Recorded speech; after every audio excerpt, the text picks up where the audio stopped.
attend tonight. Got it. Okay.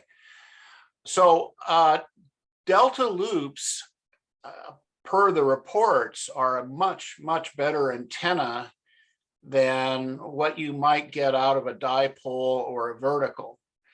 And so I became curious about this. And the key thing here for all of you to understand is that a delta loop is as simple as a loop of wire with a balun at the bottom strung between two trees, or it can be as elaborate as this beautiful Italian-made loop where there's an aluminum plate and there are aluminum spreader bars and of course the wire across the top.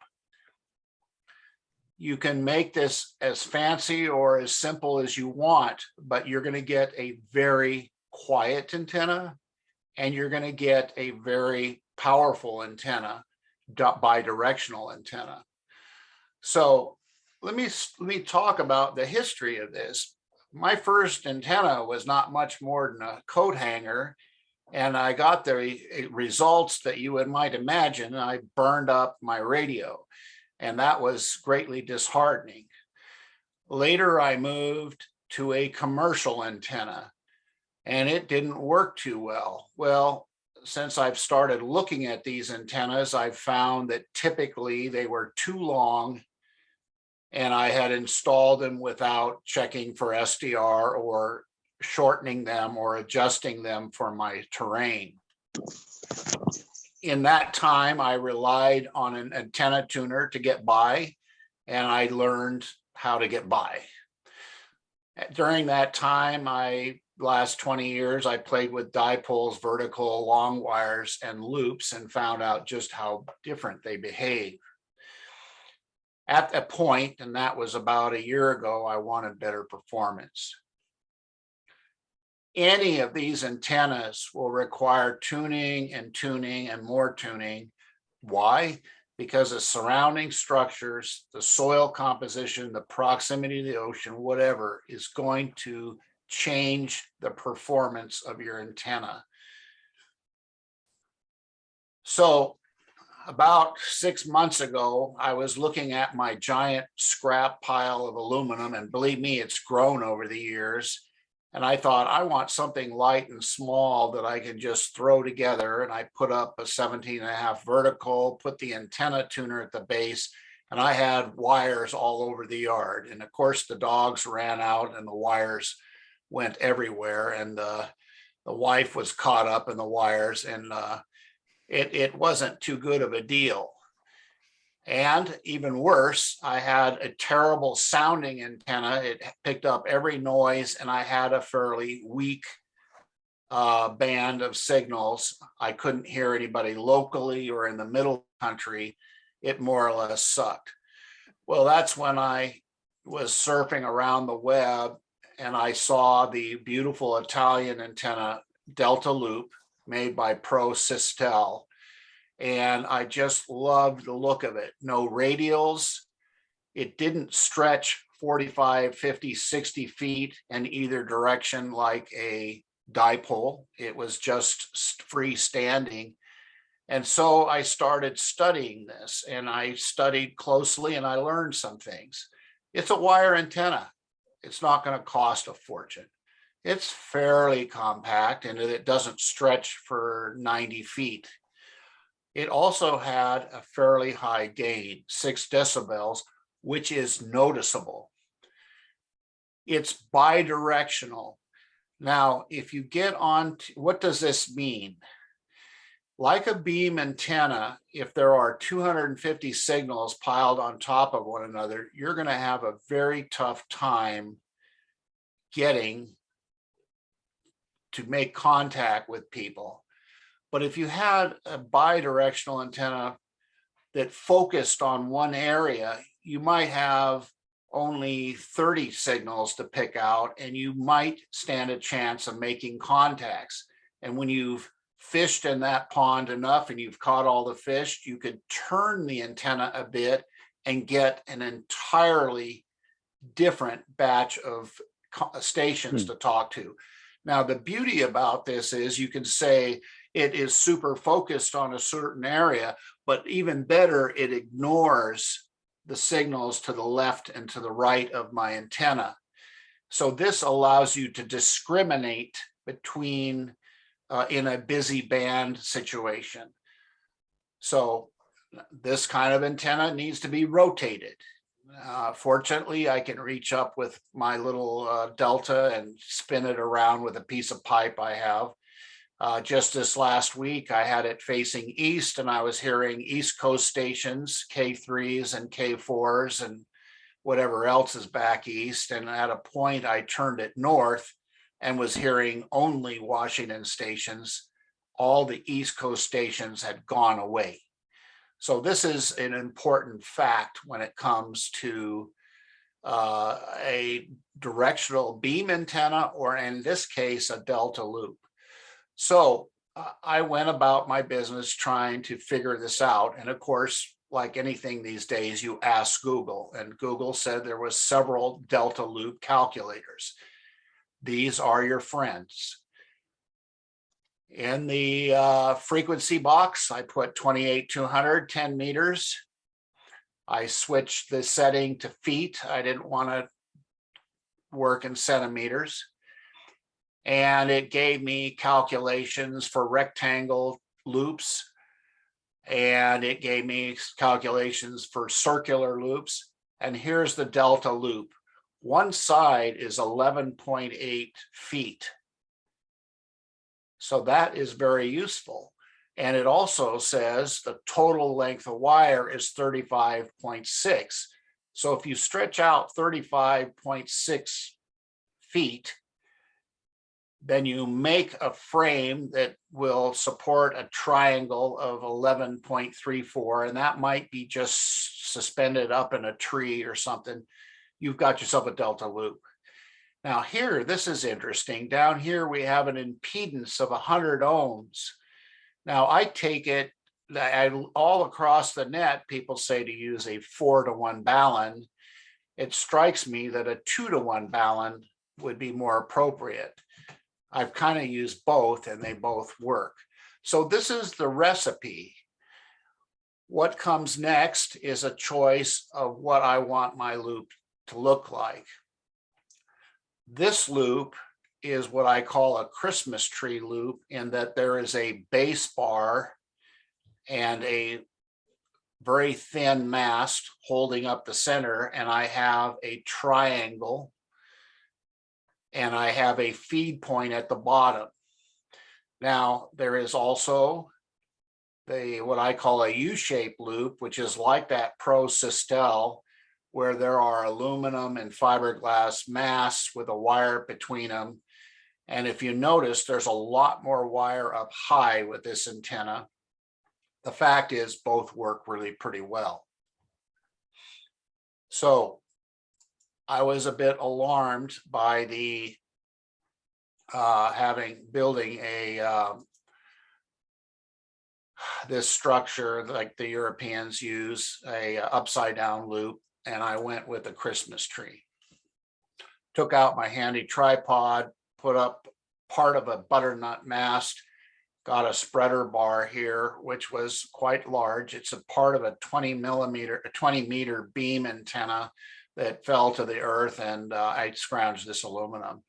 And this is a butternut vertical.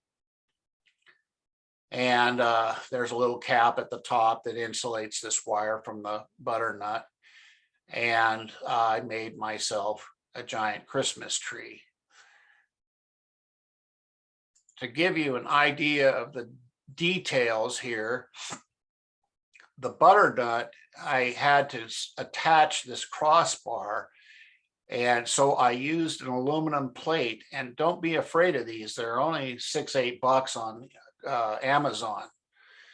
And here are tube clamps, what they call tube clamps, and they're on Grangers. They're like $4 or $5.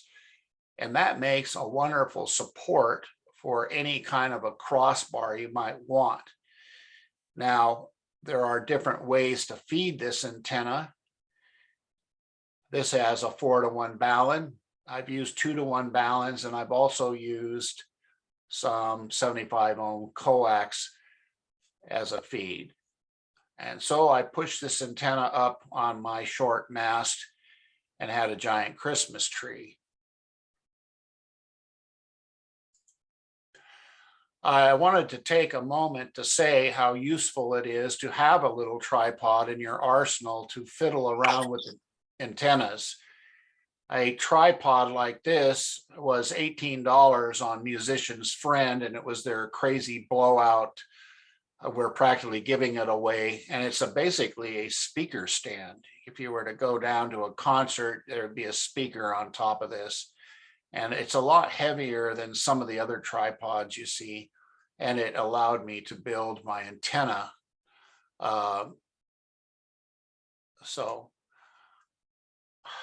This is another feed I tried based on what John AC6SL was saying, that this worked better. And it's interesting because you can feed a loop with a quarter wave length of 75 ohm coax, which is television cable. But I had to figure out a way to connect it to my loop. Well, I put on a BNC connector, and then I used a BNC case connector, which you'd put on a case like a cabinet.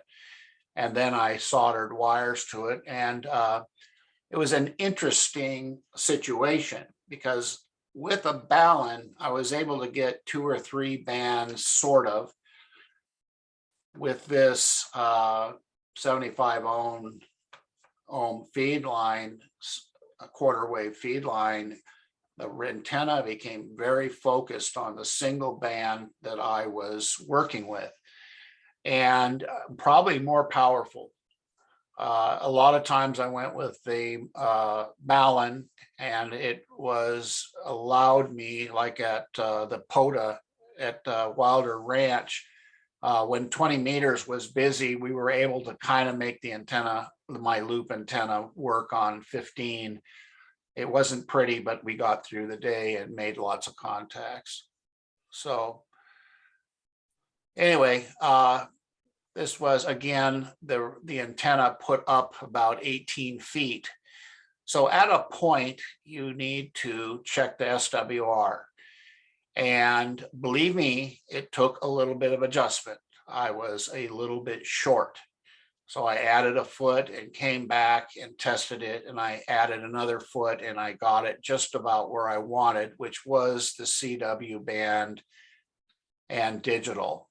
And don't believe you can build an antenna without getting down and doing the work adjusting this antenna, because the surrounding structures and the height will change this. When I put the antenna up higher, the antenna became too long. So I had to change that.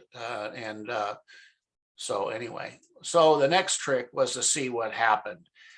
Now, I use FT8. It's not the greatest in the world, but it does work with PSK Reporter map web page to show where your signals are coming and going. And this is a wonderful tool. Now, in the old days, people use Whisper. They'd use, it's another program that's in the WSJTX program, and you put out a 5-watt signal and you could see where your antenna was going, and if it was going at all. Now, to give you an idea, I used a vertical from a popular manufacturer, and I had 3 of these little flags saying that they heard me. And try as I may, I could not get that antenna to do any better than 3 stations hearing me. So that will give you an idea of the kind of signal I was getting out of my newly made loop. The second thing I noticed about the Christmas tree style Delta loop was local people were hearing me, and the middle of the country was hearing me, and this pink section shows I was pounding the East Coast. Well, that's pretty cool because sometimes you get a powerful antenna like a vertical and you're just getting the signals on the East Coast and no one else can hear you. Well, that kind of sucks if you're doing the 10-meter net, or something like that. So I started continuing to test this with 30 watts and I blew up on 30 meters all over Europe. Well, that was pretty fun. I got pretty excited about this. And then on 20 meters, I was getting into Europe, and look at that heck of a signal. Now, folks, I am down in Capitola Village in the hole. And this is a tremendous signal for me. I was very, very happy. So when they say that the delta loop is doing 6 decibels, that is a significant improvement over, say, the 3 decibels of a typical dipole. So let's see what else. Later, when the sun was falling on this PSK reporter map, you can see what I was doing to Asia. I never get into China, never. But I was going deeply into China, and look at Australia. So anyway, this was the most satisfying thing I've done in a very long time. You can get a new radio and polish it up, but if you're using the same crappy antenna that reaches Alabama, it's going to be the same thing over and over again. So with this newly found excitement, I started thinking back about this beautiful Italian U-shaped loop, and further studies found that the Germans were putting their delta loops the same way. And if you think about it, take a look at the top. There you have more wire up high on this antenna rather than the Christmas tree one that has the bulk of the wire running horizontally near the bottom. So I jumped into making a upside down U-shaped delta loop. Now, this looks frightening, but I want to assure you it's not. This aluminum plate came from Amazon and it's about $23. That is not bad. Here are these tube clamps from Granger's. I like Granger's ones because they have a top plate here. It makes it a lot stronger. The cheap ones just have the bolts going into plastic. Strikes me that you could have a problem.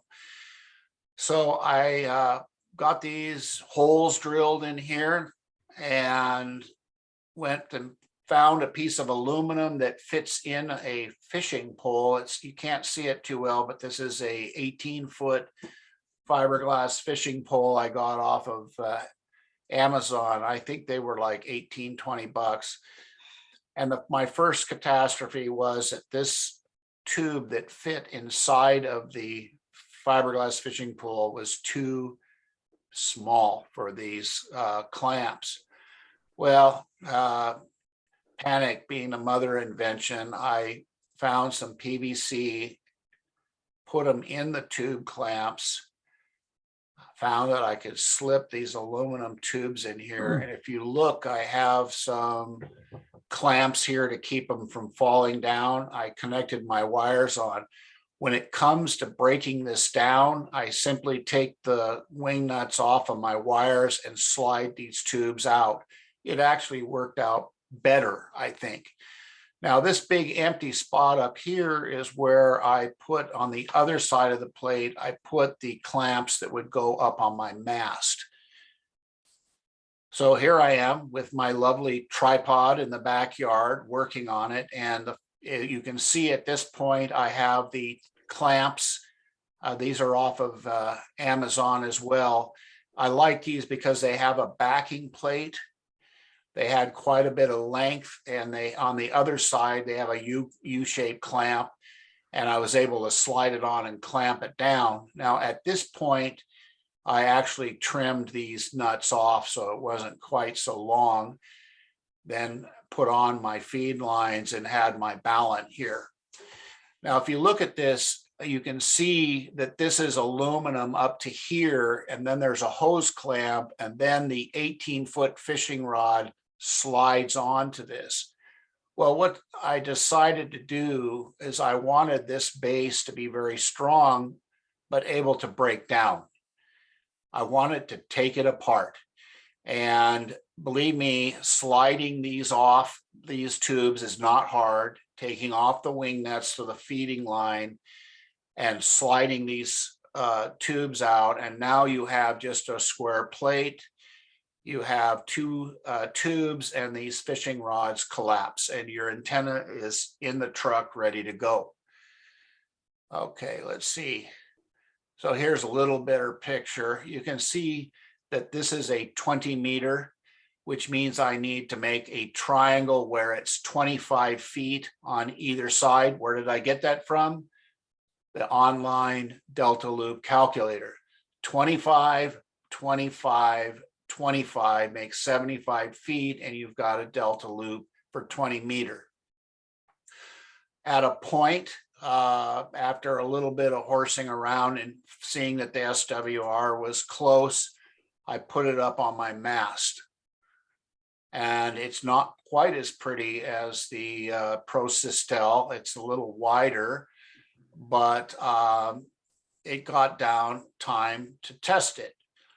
Now, again, I had a booming signal, but you will notice that having the upside down U-shaped Delta Loop meant that it changed the radiation pattern. I wasn't getting the local and the mid part of the country, but I was blowing up all over Europe and South America, and perhaps even down here in New Zealand and Australia. So what I'm trying to get around to saying is that upside down loop is more of a DX antenna, and the Christmas tree loop is a lighter weight, more generally across the country. Both are powerful antennas that reach far, far, far away. It's just that they look a little bit different when you're using PSK reporter map for modeling. So I want to emphasize something. When you put this antenna, any antenna together, you're going to have some adjustment to do.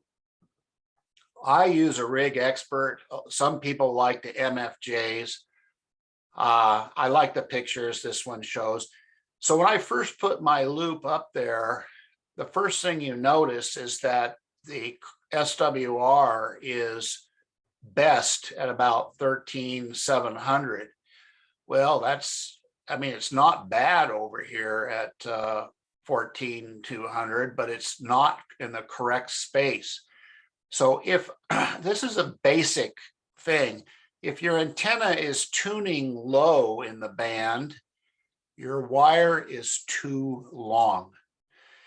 If the dip is higher above your band, your antenna is too short, and you run out the door and you add some wire to it and you move your low SWR point.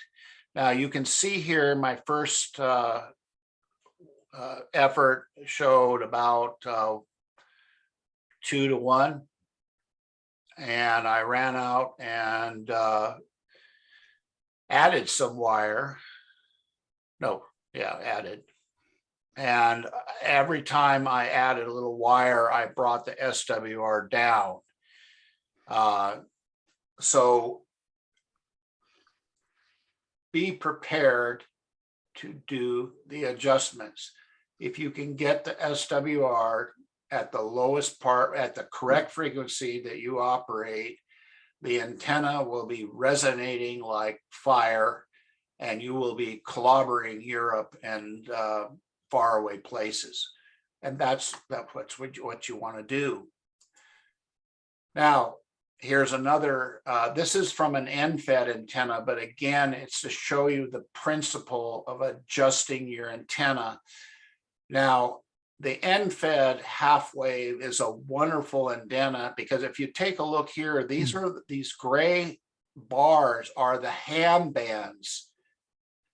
Take a look at how resonant this antenna is on many of the ham bands.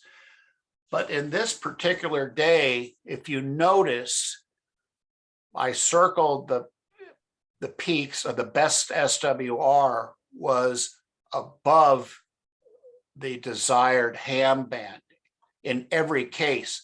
So you have an antenna that works on multiple bands, but you average what it's doing here. And for the most part, they are too high in the band on an average. So what I did is I ran out and added a foot and things moved a little bit. And I ran out and added 2 more feet and things moved. And at a point, I was pretty much on each one of these ham bands. So having a single bander is easy. Working with a multi-bander, you have to kind of look at it in the most general terms. This antenna was too short. Okay, let's move on. I showed 2 different antennas. I started building these antennas and I was building them like the Golden Gate Bridge. I mean, they were very heavily built. And all of a sudden I realized that the weight of the thing was going to cave in and put a hole in the patio out back. Guess what? Building the antenna light and strong is the goal here. Now, you might add a little strength if the antenna gets larger. Like you saw how big my 20-meter delta loop was. I really did need that aluminum. I mean, it's not thick. It's only a 1/4 inch aluminum, but it's a lot stronger than, say, plywood. Another factor is how light and how heavy is how well the antenna breaks down. I built mine so they could be taken apart because I'd like to take it to field day. I'd like to take it to POTA. And guess what? If you're not using it at the moment, you can put it in the garage. So, okay, so let's move on. We're drawing near the end of this presentation. Loops will behave differently depending on where you feed them. If you have the Christmas tree loop, but you feed it up at the top, it's number A. It's got a horizontal polarization, which makes it a quiet antenna, and it has a fairly high radiation angle.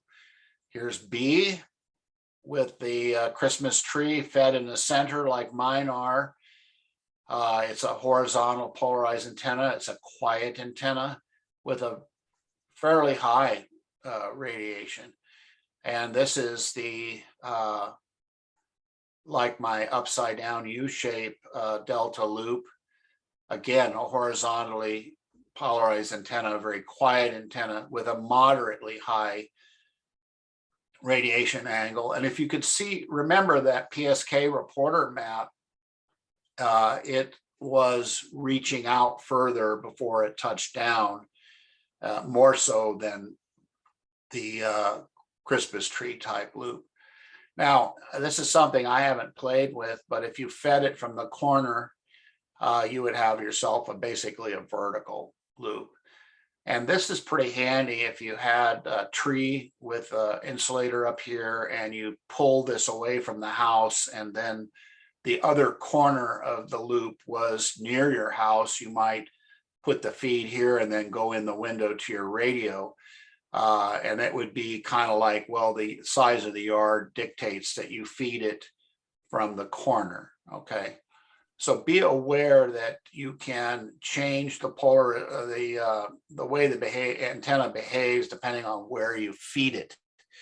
So All right, now another thing that was pretty interesting. I just saw this today. This guy has his house and he made a horizontal loop. It's not vertical like mine.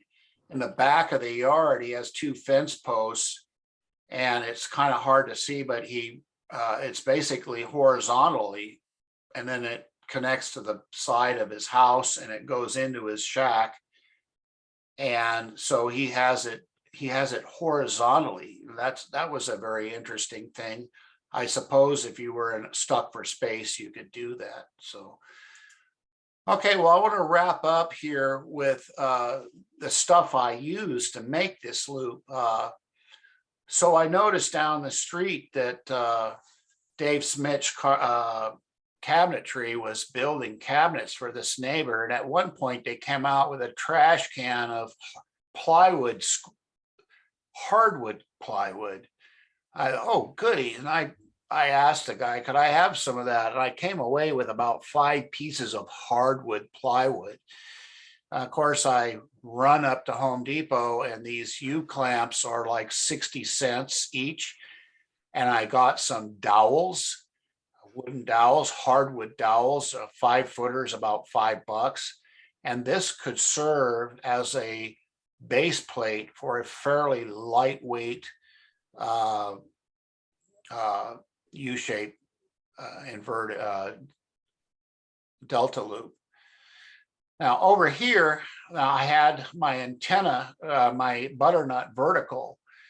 Now that butternut, I didn't really want to tie the loop to it because it would be connected electrically. So I had to figure out some way to isolate the delta loop from my butternut vertical. And what I came up with is a threaded PVC pipe. I put a cap on it, and this just slips over the butternut vertical. A couple of hose clamps, and I have a standoff. I zip tied a insulator on here, and my delta loop is now somewhat away from the butternut. It's also, this is fairly light, and that butternut was not going to put up with much weight. So the only thing it could possibly hold was the 2 wires of a Christmas tree type delta loop. Here is the typical Amazon fishing rod. Take the cap off of either end and it folds out to 18 feet. It's light, it's strong. I discovered later that this Red Fox version is actually fairly soft. They had a black and gold model, which was very stiff and probably would have been better suited for antenna work.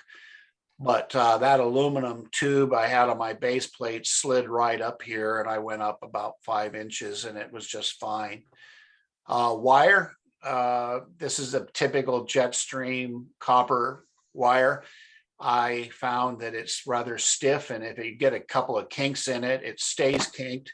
Looks like hell. I prefer the flex weave. Now, the one good thing about this Jetstream is that if you find your antenna short, it's fairly quick to twist on another length of it and lengthen your loop, and then run in and test it and try to see if you can bring the SWR. At some point where it's right, you can solder it. The other good thing about this is the color of it is it doesn't really show in the skyline very much. So with this piece of plywood, I started hearing 10 meters open last week and I got excited. So I have a couple of dowels, a couple of those clamps. I had some 8-foot South Bend fishing rods, which were like $7-8 each. I have my, I straightened out my Jetstream copper. And if you notice down here, there's a ballon on there and it's hanging down too far. Well, guess what? It's not long enough. Well, I made it work. You see, it's sort of working. I could probably lengthen this next time I go up. And sure enough, I turned it east, and the first thing I heard was a loud, clear voice out of Detroit. And so I started talking to this guy, and my God, he could talk. He would go on for 20 minutes before I could get a word in, but he said he heard me just fine. And so that's a little bitty 10-meter loop, just made out of plywood and some sticks, dowels, very simple. So anyway, at this point, I want to thank you for listening to my presentation. And John AC6SL has a lot of experience with loops. I'll give him a couple of minutes here to comment because he probably knows more about it than I do. So John. Yeah, so you were trying to build a portable antenna and a small space multi-band antenna. My situation was what you described earlier. I already had a pulley high up in a tree about the 70-foot level, and I wanted to have coverage for just the low bands. So I cut full wavelength loops for 30 meters and 40 meters, and I had what you described as the apex up corner feed, because that put the hanging of the feed coax and the attachment there, it's kind of heavy. So it's nice to have it at the corner so it doesn't make the wires sag in the middle. And also I used the quarter wavelength matching section of 75 ohm coax, and that was a convenient length to bring it into the shack. So that worked out really well. And I have the 30 meter inside the 40 meter. So they're both suspended from the same rope, and the tie points at the bottom go to two corners of the carport, but they get to share the support ropes because the 30 meter is inside the 40 meter, and they work okay. And then a friend of mine gave me a roll of TV coax that the cable guy had left at his house, and it was about 300 feet long. It wasn't long enough for a 160 meter loop, but I made an 80 meter loop out of it. And I just used the outside, the shield of it as the antenna conductor.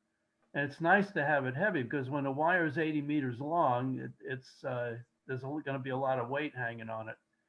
And I used the tennis ball gun to get two high points up. One is up about 80 feet and the other one's up about 60 feet.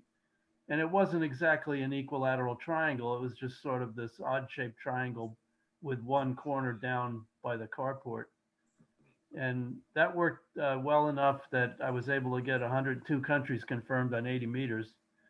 It was up for about 5 years, and then sometimes the wind would pull it apart, and I had a weak spot near the bottom, so it was easy to fix when it pulled apart.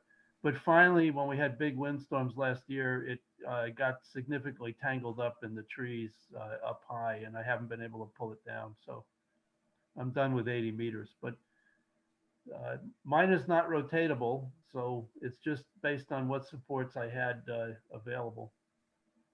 But I've been fairly happy with them. Okay. And the feed point, when you cut it for one band like that, the feed point impedance is about 125 ohms. That's why the quarter wave matching section of 75 ohm coax works out very well, because that's the appropriate value. It wasn't practical to do that on 80 meters because the quarter wave matching line would be extremely long, and I wanted the feed point to be closer to the house. So in that case, I just use a ferrite balun type, ferrite bead type balun. That's all I have, Greg. Thank you, John. On another matter, John, are you going to be able to come to the site visit tomorrow? Yes, I plan on being there tomorrow at 3. Okay, super. I'll see you then. Okay, I'll open it up for any questions people may have on the on this subject, and I gotta shut this screen sharing off. David, maybe you can help me with that. I want people to be able to see one another. Stop share. Okay, there we are. Anyway, I'm opening this up for questions. Kind of wave your hand so I can call you so we don't stomp on each other. Questions? Carrie. Hi there. Thank you for this talk. I wasn't that familiar with this style of antenna, and it seems like an excellent uh, small area.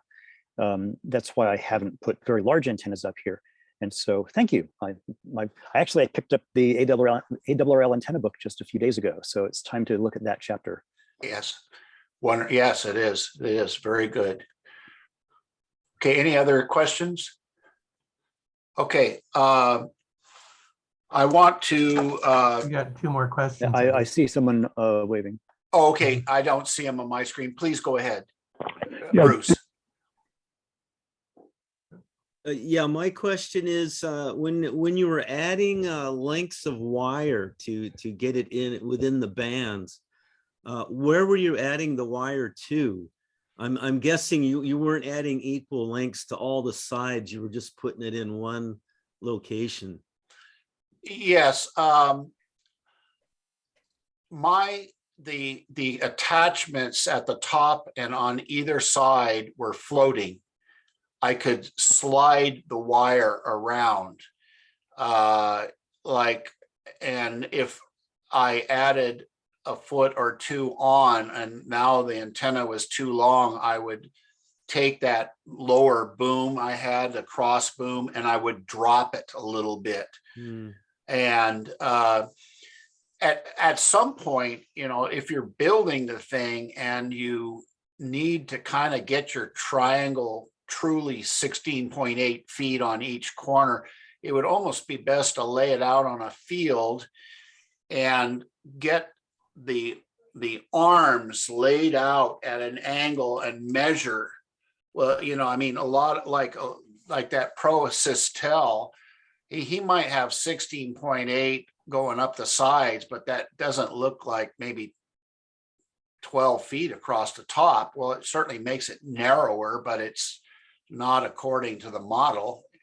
So yeah, you just slide the wire. Matter of fact, that little 10-meter antenna, you'll notice that I added wire to it, and now my balun hangs down a little too low. You know, you just but in John's case, he has probably insulators there, and after he adds wire to it, he just pulls the rope a little tighter to stretch the loop out a little higher. So okay, I've got something. Okay, I built a lot of wire antennas yes. in the last 50 plus years, and adding wire is a royal pain. It's much better to start with too much wire and then trim it off. Yeah. Tom, technical question. Now, every description of a delta loop says 4-to-1 balun, but the impedance right off the bat is 102, which strikes me that a 2-to-1 balun would be the more proper way to get down to 50 ohms. Am I correct at this? Yeah, probably. I have like John, I have a full wave loop on 80, and it's I don't use I use ferrite beads the same as he does, and so it's a 1-to-1 basically, and it works fine. I mean, he's worked 102 countries. I have 98, so about the same results. And mine's up 80 feet and stretched between 2 towers. It's a 12 gauge copper weld. I see. Very good. Is there any other questions here?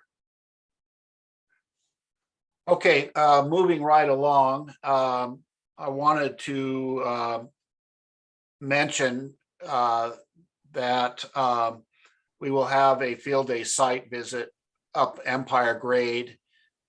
Email me if you're interested, and it'll be late in the afternoon, and hopefully it's not pouring down rain up there. But if you're kind of a field day kind of guy, you might want to take a look.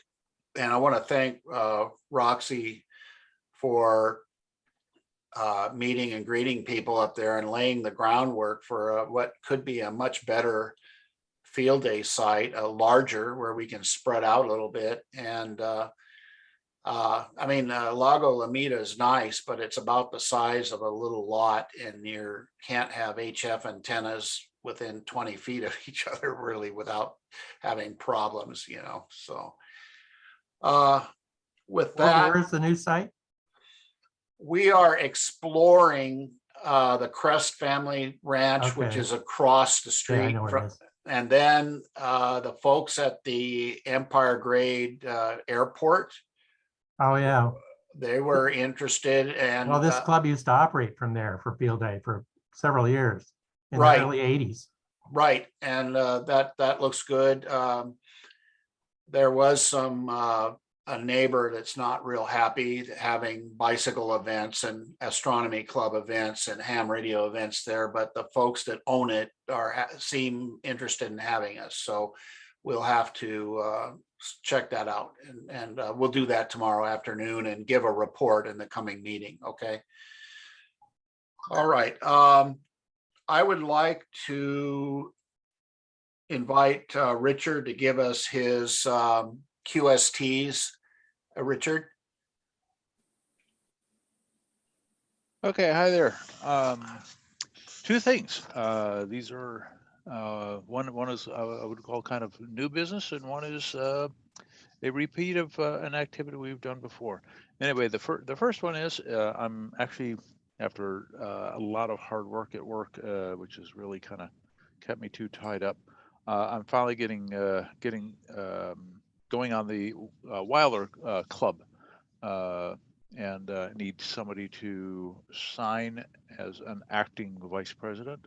They said responsible party, so anybody who feels like they can be a responsible party.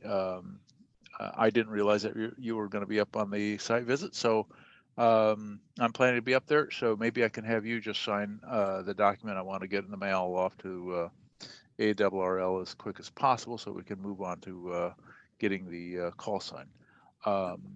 And that is for the Wilder Radio Club, which is one of the things we wish to work with the docents there, is periodically setting up and demonstrating amateur radio and reviving the history of amateur radio in the Central Coast at Wilder Ranch. Back in the 1920s, Melvin Wilder set up amateur radio there, and that was quite an experience, and we have gathered some information on that and the history of his involvement. He was once a president of the Santa Cruz Amateur Radio Club as well. So there's that. The other item, and that is we tried this one year, and we had forest fires, and we had COVID, and we had everything that could possibly go wrong. Pretty much went wrong, except Godzilla didn't come ashore. So there was always a bright thing to look forward to. Last year we set up at Santa Cruz Light for International Lighthouse Lightship Weekend. I have procured the Kilo 6 Lima call sign for the 20th and 21st of August this year to do International Lighthouse Lightship Weekend again.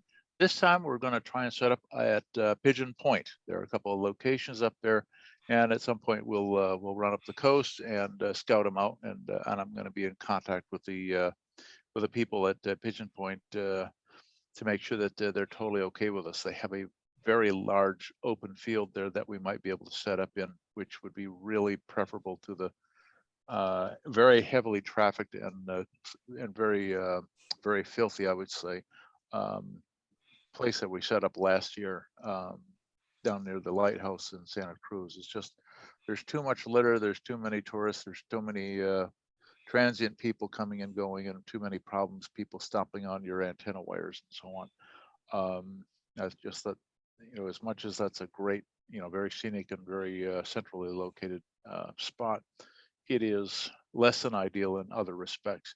Whereas I think that Pigeon Point would greatly alleviate our problem with being jammed right up against a lot of the parking and so on.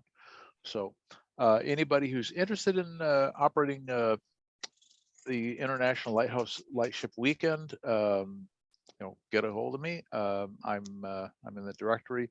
You can send me an email at 2015 Juliet Kilo Uniform Romeo @gmail.com. That's 2015 JKUR @gmail.com.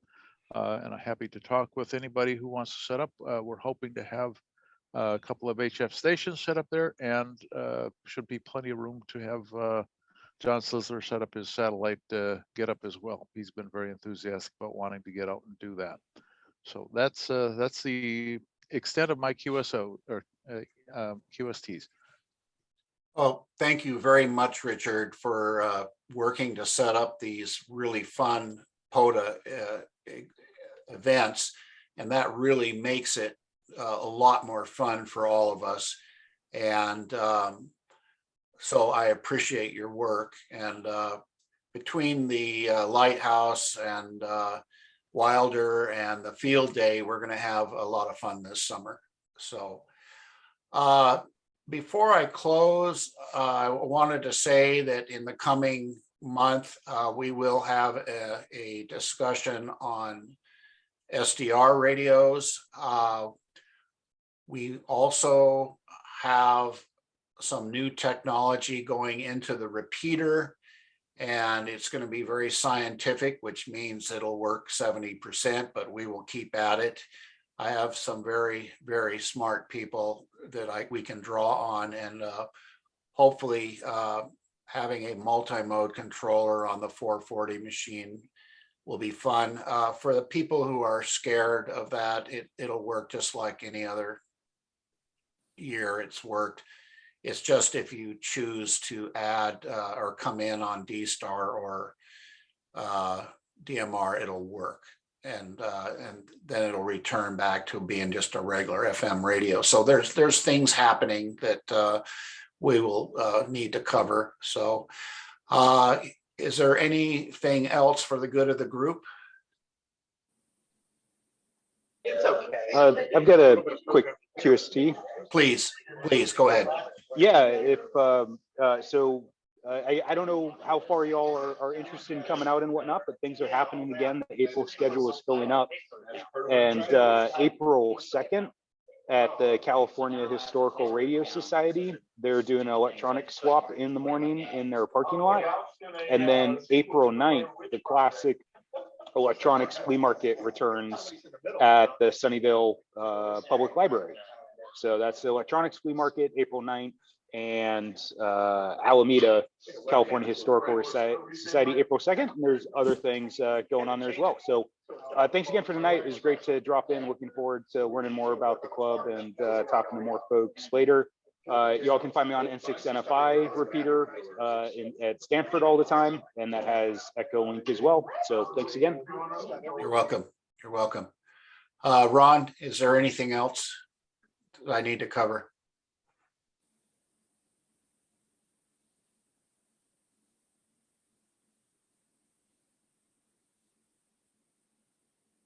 Oh, I have a question for Craig, KR6BD. Go ahead. I can't hear you, Andrew. Can you unmute your microphone, please? Oh, yeah, sorry, I muted it again by mistake. So Craig, have you used any antenna modeling software like 4NEC2 that I'm using lately to actually predict the pattern of your variety of antennas? Yes, I've seen that. I'm not that sophisticated. It's so much easier just to run FT8 and see where the signals go. I mean, and I remember the old timey hams were using the old the antenna modeling software, and then they just trusted that it worked. But here you can see the little bubbles appearing across the map, and with real-time reporting, you can tell that your antenna sucks, and you really need to do something better. So, okay, very good. Okay, well, yeah, you're a hands-on guy, I guess, and the proof of the pudding is in the eating, right? Yeah.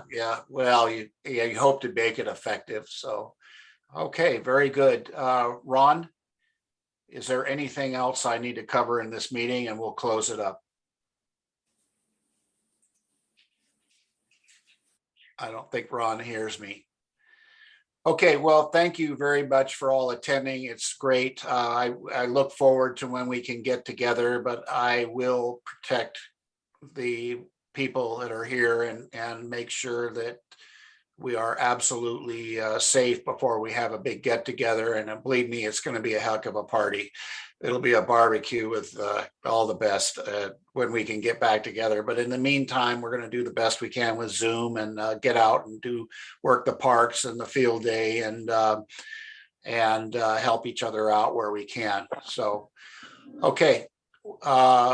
Gary, anything? No? Okay, well, let's close the meeting and I thank you. If you have any further questions, email me. I'm on the QRZ under N6SBN. I would be pleased to help you out and on anything. And until next time, next week, next meeting, next month. So 73s.